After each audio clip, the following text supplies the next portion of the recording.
Hey guys, it's Anthony Bandiero here, attorney and senior legal instructor for Blue to Gold Law Enforcement Training, bringing you another roadside chat from the studio.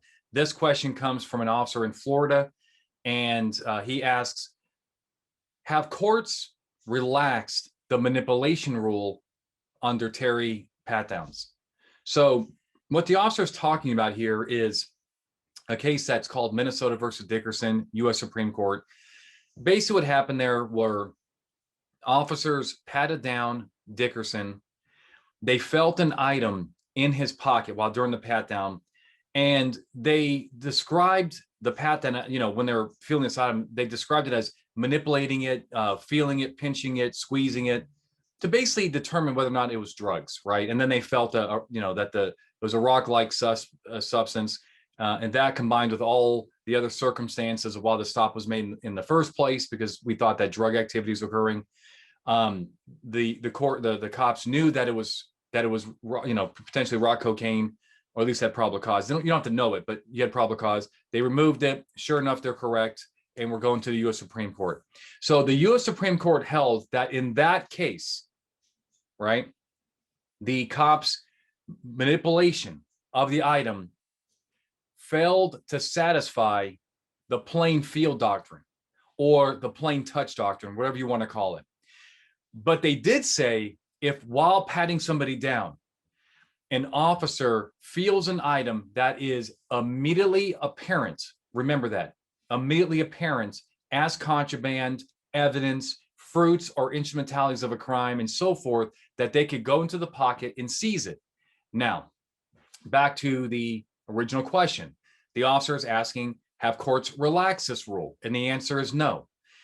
They're very strict on it. If a cop goes to court and is asked, at the time that you felt this item in the pocket, did you believe that it was a weapon or something that could hurt you? And then the officer says, no.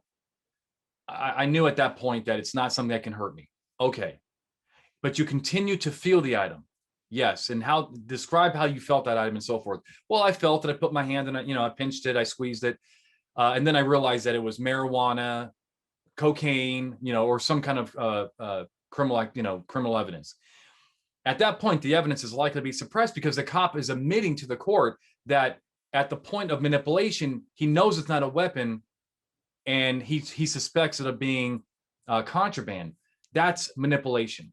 Now, there are two basically paths or holdings that come from these cases. And let me just kind of share my little best practice here. Cops will give you some wiggle room when you are feeling an item that you're not sure is a weapon. They will allow you to manipulate that item to make sure it's not a weapon. So, for example, there's a case where a cop feeled a rolled up bag.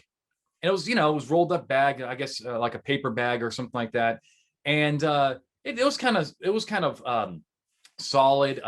He wasn't sure if there was razor blades in there or some kind of blunt object. So he took the bag out and was determining whether or not there was some kind of weapon in there, and he found drugs instead. And the court actually upheld that because he testified that he was still concerned about the weapon. He wasn't sure. But you see in Dickerson, where the cop knows it's not a weapon and is still continuing the manipulation. Does that make sense? So if you are unsure it's a weapon, courts will give you some leeway. If you know it's not a weapon, then you got to move on. Or if it's immediately apparent to you as contraband, then you recover it. Now, a couple things about this. Remember, immediately apparent is only probable cause. Okay, it's not certainty. I have patted people down, thought that it was a pipe in their pocket, pulled it out, it was like a lighter or something, or something else, right?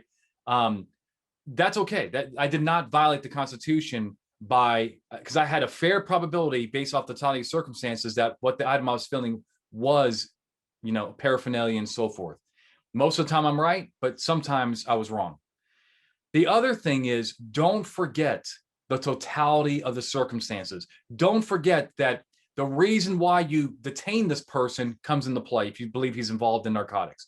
Don't forget that if he appears to be an active drug user or has recent drug history, leaves a known drug house, is abnormally nervous, deceptive, evasive. Don't forget that those things also contribute to probable cause, right? It's not solely based off of what you feel at that particular time. Does that make sense? It's important because a lot of cops will just talk about how the item felt, but they leave out all this other stuff about they thought they maybe saw a hand-to-hand transaction. It's a high drug neighborhood, that they know this guy from previous encounters. And I'm thinking to myself, that is part of the probable cause, right? So throw that in there. You guys like what I'm doing? If you want me to keep doing it, 3 favors. Hit like or comment. Please hit subscribe. We're trying to get 10,000 users in the next couple of months, new subscribers. And then finally, guys, share with your friends. I'm doing these free YouTube videos, and I do webinars every single week that are free to help train cops. That's my mission in life. Please help me do that. All right? Until next time, my friends, stay safe. When it comes to law enforcement training, we are the gold standard. Visit bluetogold.com or call 888-579-7796 to learn more about our training, books, and free webinars. Also, don't forget to like, subscribe, and share this channel.